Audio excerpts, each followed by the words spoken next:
کہ دیکھ کر داڑھی میری تو مجھے ملا نہ سمجھ. واہ واہ واہ، بہت اعلیٰ. میرے سر پر میری ٹوپی کے اضافے کو نہ دیکھ. ظاہری حلیہ میرا تک کے پریشان نہ ہو. میرے مضمون کو پڑھ میرے لفافے کو نہ دیکھ. ناظرین، میرے ساتھ جو شخصیت موجود ہیں کسی تعارف کے محتاج نہیں، بلکہ ان کے ساتھ بیٹھ کر مجھے اپنا تعارف کروانا بہت ضروری ہے. السلام علیکم، آپ کا میزبان ذیشان البانی آپ کی خدمت میں حاضر ہے اور آپ دیکھ رہے ہیں ریئل پاکستان. کسی تعارف کے محتاج شخصیت محترم جناب سید سلمان گیلانی، شاعری کی دنیا میں بہت بڑا نام ہے. ان سے ہی بات کرتے ہیں. السلام علیکم. وعلیکم السلام رحمۃ اللہ. کیا حال ہے ذیشان میاں؟ ٹھیک ہیں سر؟ آپ کا بہت شکریہ، آپ نے ریئل پاکستان کو ٹائم دیا. سر میں آپ کا بہت بڑا فین ہوں. 2016 میں آپ کی ویڈیو دیکھی یوٹیوب پہ، اس کے بعد یہ دل میں خواہش تھی کہ آپ سے ملاقات کرنی ہے. انسان جب محنت کرتے ہیں، محنت کے بعد ضرور اس کو پھل ملتا ہے. آج آپ میرے ساتھ بیٹھے ہیں، مجھے بہت خوشی ہے. سر، آپ نے شاعری کا آغاز کیسے کیا؟ آپ کو یہ کیسے پتہ چلا کہ میں شاعری کر سکتا ہوں؟ آپ نے نعت کا آغاز کیا. آپ کے والد گرامی جو ہے بڑے مشہور نعت خوان تھے، سید امین گیلانی صاحب. تو یہ جو مزاحیہ شاعری ہے، اس کا شوق کیسے پیدا ہوا؟ بہت اچھا سوال ہے، اور عموماً یہ ہر اینکر جو ہے وہ سوال یہی کرتے ہیں، سارے اینکرز، کہ شاعری کا آغاز کیسے ہوا، کیوں ہوا، کہاں ہوا، وغیرہ وغیرہ. تو میرے خود ہی آپ نے فرما بھی دیا کہ والد صاحب ہمارے سید امین گیلانی وہ پاکستان کے مشہور شاعر تھے، بلکہ ہندوستان پاکستان جب اکٹھے تھے تقسیم ہند سے پہلے ہی ان کی شہرت ماشاءاللہ چار سو ہو چکی تھی الحمدللہ. تو وہ ظاہر ہے کہ شاعر تھے، انقلابی شاعر تھے، اور غزل بھی بڑی اچھی کہتے تھے. وہ کافی پاپولر تھے اپنے ترنم کی بھی وجہ سے. تو میں جب ان کے گھر میں پیدا ہوا تو میرے ہر طرف مطلب ہے کہ شعراء ہی شعراء میں دیکھتا تھا اپنے گھر میں آتے ہوئے، یا جب ہم اسکول گوئنگ بچے تھے تو اس وقت مطلب کہ جب ہوش سنبھالا، ہم نے جب سے ہوش سنبھالا تو پھر شعراء کو ہی آتے جاتے دیکھا. اور خود بھی ہم لوگ شیخوپورہ میں چونکہ رہا کرتے تھے، شیخوپورہ میں تو وہ لوکل لیول کے مشاعرے بھی ہم اٹینڈ کیا کرتے تھے، ان کو دیکھا کرتے تھے. پھر شوق پیدا ہوا والد صاحب کو دیکھ کے شعر پڑھنے کا. پہلے تو انہی کے پڑھتے رہے کلام مختلف مشاعروں میں، اس میں جلسوں میں، انقلابی کلام، نعتیہ کلام. تو پھر جب ہم اسکول سے ذرا تھوڑا سا آگے کالج میں گئے تو پھر انٹر کالجیٹ مشاعرہ ہوتے تھے، وہ طرح مصرے آتے تھے مختلف کالجوں سے. تو میں اپنے کالج کی نمائندگی، گورنمنٹ کالج شیخوپورہ کی نمائندگی کیا کرتا تھا. تو پھر خود لکھنا شروع ہوا طرح مشاعروں میں. وہ پھر الحمدللہ پڑھتے اتنے مطلب جس مشاعرے میں بھی گئے تو الحمدللہ وہاں سے انعام کے لیے ٹرافی لی، فرسٹ سیکنڈ انعام لیے. اس سے حوصلہ بڑھتا گیا. پھر ہم نیشنل لیول کے مشاعروں میں جانا شروع ہو گئے. اس کے بعد پھر یہ جو ہمارا سٹیج ہے، مذہبی سٹیج ایک، اس پر الحمدللہ نعتیں اور نظمیں اور یہ ساری چیزیں جو ہیں، تو مجھے بنا بنایا سٹیج ملا. مجھے محنت نہیں کرنی پڑی. والد صاحب نے کہیں نہ جا سکنا تو مجھے کہہ دینا تم چلے جاؤ، ان سے کہہ دینا میں نہیں آ سکتا، بیمار ہوں، سلمان آ جائے گا. تو اس طرح مجھے بنا بنایا ایک سٹیج الحمدللہ مل گیا، جس سے میرے بہت سارے شعراء سے بھی ملاقاتیں ہوتی رہیں، اور بہت سارے علماء سے، بزرگان دین سے. اس حوالے سے بھی میں پاکستان میں، پورے پاکستان میں الحمدللہ. میرے حلیوں کو نہ دیکھ، میرے مضمون کو پڑھ. آپ کا جو دوسرا سوال تھا کہ مزاح کی طرف کیوں آئے، جی سر. وہ یہی تھا کہ بھی سنجیدہ شاعر تو اتنے ہو چکے تھے. بقول عطا اللہ قاسمی صاحب کے سلمان تم نے اچھا کیا کہ مزاح کی طرف آ گئے، ورنہ سنجیدہ شاعر تو 1,24,000 ہیں، ان میں اپنا نام بنانا مشکل تھا. تو اچھا کیا تم نے، یہ 10-12 لوگ تھے، ان میں آپ نے مزاح کا میدان جب منتخب کیا تو بہت جلد آپ اوپر نکل آئے، کیونکہ یہاں پر کمپٹیشن نہیں تھا. جو تھا تو وہ آپ سے مطلب کہ جونیئر لوگ ہی تھے زیادہ تر جو تھے. تو چونکہ میں غزل سے مزاح کی طرف آیا، اس لیے میری ایک تو ترنم بھی تھا، پھر یونیکنیس یہ تھی کہ میں نے تھوڑا سا نوجوانوں کے لیے زیادہ کہنا شروع کیا. اور میری جوانی کا جو باعث ہے وہ بھی یہی ہے کہ میں جوانوں میں زیادہ رہنا پسند کرتا ہوں.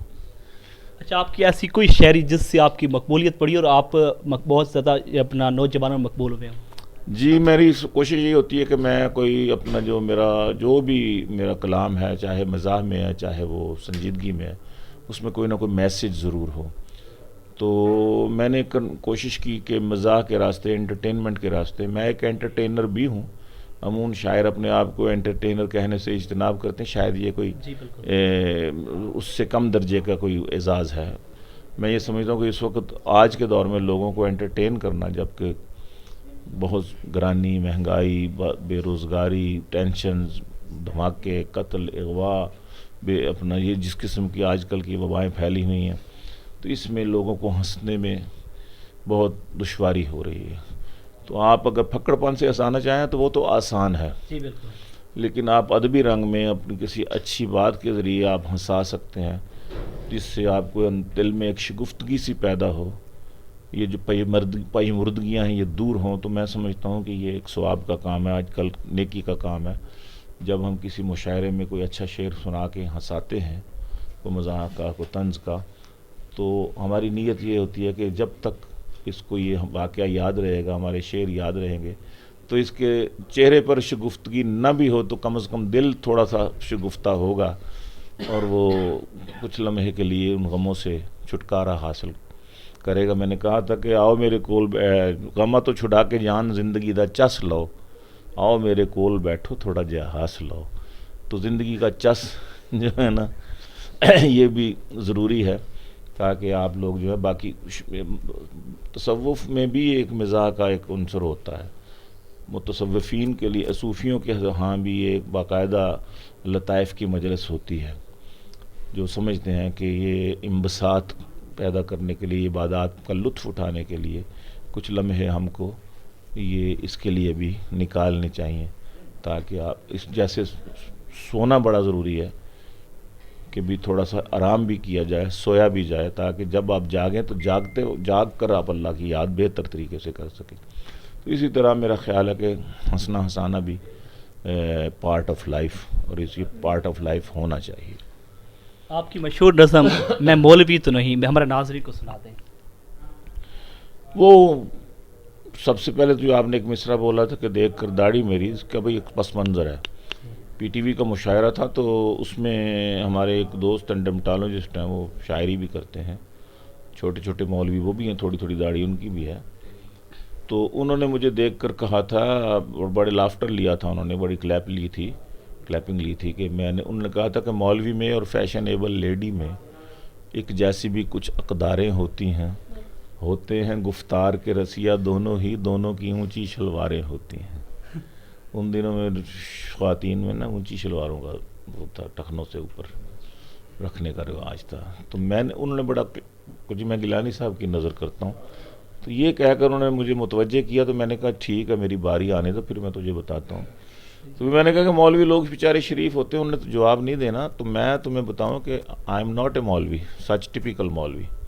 میں بھی تمہاری کلاس کا ہی ہوں. تم زیادہ سے زیادہ تم نے ڈاکٹریٹ کر لی، ڈاکٹر بن گئے، تو ہم اگر ادھر جاتے تو ڈاکٹر ہم بھی بن سکتے تھے. تو اس لیے میں نے کہا کہ دیکھ کر داڑھی میری تو مجھے ملا نہ سمجھ، بہت اعلیٰ.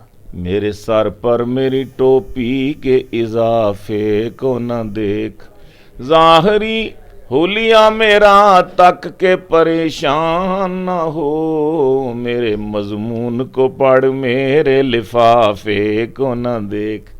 تو یہ میں نے مولوی کی سکن سیف کرنے کے لیے یہ شعر پڑھا تھا کہ مولوی بیچارے جواب نہیں دیں گے تمہیں، وہ شریف لوگ ہوتے ہیں. تو تو مجھے مولوی سمجھا تو میں تمہاری غلط فہمی دور کر دوں. تو پھر میں نے دوسرا اس کو جواب دیا، عقلی دلیل دی کہ ٹخنوں سے میری اس لیے شلوار ہے اونچی، پیدل چلوں جب میں تو نہ ہوں پائچے گندے، فیشن زدہ لیڈی سے نہ کر میرا تقابل، اس کے تو یہ لڑکوں کو پھنسانے کے ہیں پھندے. تو اس پر وہ کافی مطلب ہے کہ ان سے زیادہ لافٹر لیا، ان سے زیادہ کلیپنگ مجھے ملی.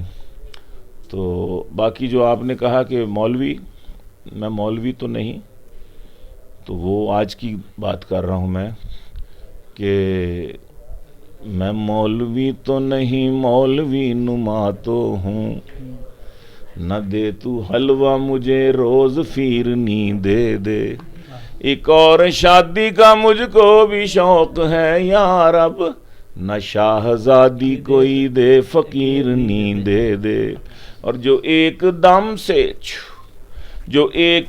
سے مجھے ایک دم بنا دے وزیر، تو میرے عقد میں ایک ایسی پیرنی دے دے، تو میرے عقد میں ایک ایسی پیرنی دے دے۔